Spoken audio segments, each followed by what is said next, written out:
दरिया नामी गांव में एक किसान रहता था। वो बहुत रहमदिल और असूलों का पक्का था। उसके पास एक बकरी और एक गाय थी और वो दोनों के साथ बहुत खुश था। एक रात जब वो सो रहा था तो एक चोर उसके घर आया और उसकी बकरी लेकर चला गया। जब वो सुबह सोकर उठा तो अपनी बकरी को ना पाकर परेशान हो गया और सोचने लगा कि उसकी बकरी कहाँ चली गई। पता नहीं मेरी बकरी कहाँ है।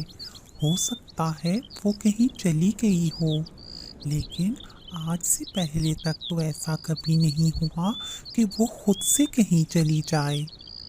ऐसा लगता है कि कोई मेरी बकरी को चुरा कर ले गया है।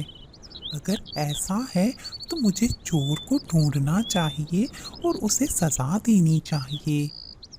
लेकिन ये भी तो हो सकता है कि वो बकरी किसी की ज़रूरत हो और उसने ज़रूरत के तहत चुराई हो। चलो, मेरे पास गाय तो मौजूद है और मुझ गरीब का गुजारा तो आसानी से हो रहा है। हो सकता है वो बकरी किसी के काम ही आ जाए। ये सोचकर वो मुतमईन हो गया और अपनी गाय के साथ हंसी खुशी रहने लगा। थोड़े दिन ही गुजरे थे कि एक रात उसकी गाय गायब हो गई। ये देखकर उसे यकीन हो गया कि उसकी गाय और बकरी किसी ने जानबूझकर चुराई है। फिर उसने चोर को पकड़ने और उसे सज़ा देने का फैसला किया और कुछ सोचकर एक संदूक घर के बाहर रख दिया और रात होने का इंतज़ार करने लगा। जैसे ही रात हुई वो एक दरख्त के पीछे छुप गया। वो संदूक देखकर चोर उसको उठाने के लिए आया।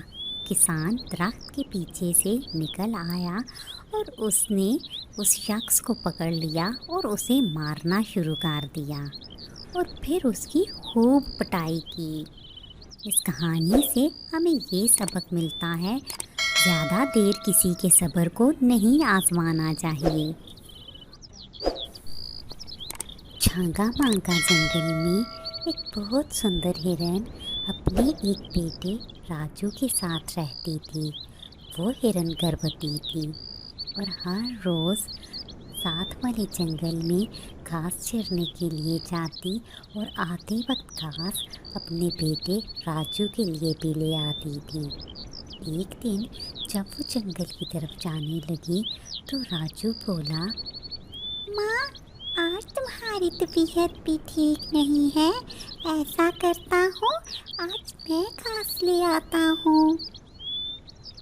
नहीं राजू, मुझे बहुत भूख लगी हुई है और मुझे खाने के लिए ढेर सारा घास चाहिए और तुम अभी बहुत छोटे हो, इतना घास नहीं ला सकते। माँ, अब तो मैं बड़ा हो रहा हूँ। मेरा दिल चाहता है कि मैं भी आपके साथ जंगल में जाया करूँ। नहीं मेरे बच्चे, अभी तुम छोटे हो और ऐसे भी जिधर भोजन होता है वहाँ पर खतरा ज़्यादा होता है। लेकिन माँ, मुझे तुम्हारा यूँ अकेले जाना अच्छा नहीं लगता। फिक्र ना करो बच्चे, जब तुम बड़े हो जाओगे तो मैं घर आराम करूँगी और फिर तुम ही सारे घर के लिए खाना लाओगे। खैर, अभी मैं चलती हूँ, जब तक मैं ना आऊँ अपना ख्याल रखना। ये कहकर हिरन दूसरे जंगल खाने की तलाश में चली गई। हिरन अपने ध्यान में मगन घास खा रही थी कि एक शिकारी उधर आ निकला। उसने हिरन का निशाना बांधा। हिरन ने यकदम शिकारी को देख लिया और फिर उसने भागना शुरू कर दिया। हिरन को भागते देखकर शिकारी भी उसके पीछे पीछे भागने लगा। गर्भवती होने की वजह से हिरन ज़्यादा दूर तक ना भाग पाई और एक जगह रुक गई। इतने में शिकारी भी वहाँ आ गया। हिरन शिकारी को अपने सामने देखकर बोली, मुझे जाने दो शिकारी, मैं थोड़ी ही देर में एक बच्चे को जन्म देने वाली हूँ। अगर तुम मुझे मार दोगे तो मेरा बच्चा इस दुनिया में आने से पहले ही मर जाएगा। मैं खुद भी तो बहुत भूखा हूँ। अगर मैं तुम्हें जाने दूंगा तो शिकार किसका करूँगा?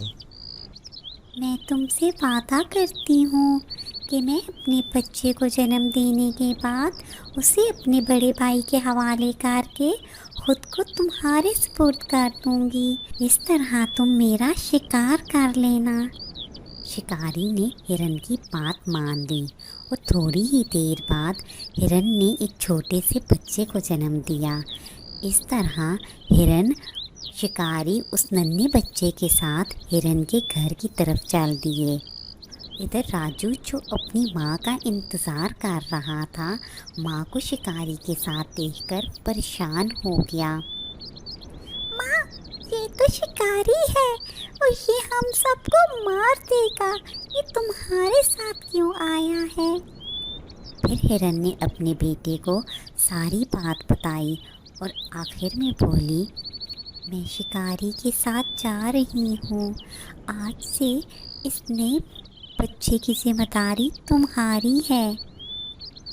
शिकारी ये मंजर देखकर अफसुर्दा हो गया और बोला, मेरे घर में भी बच्चे मौजूद हैं और मैं इस तरह किसी माँ को उसके बच्चों से जुदा नहीं कर सकता। इसलिए मैं बिना शिकार के ही वापस जा रहा हूँ।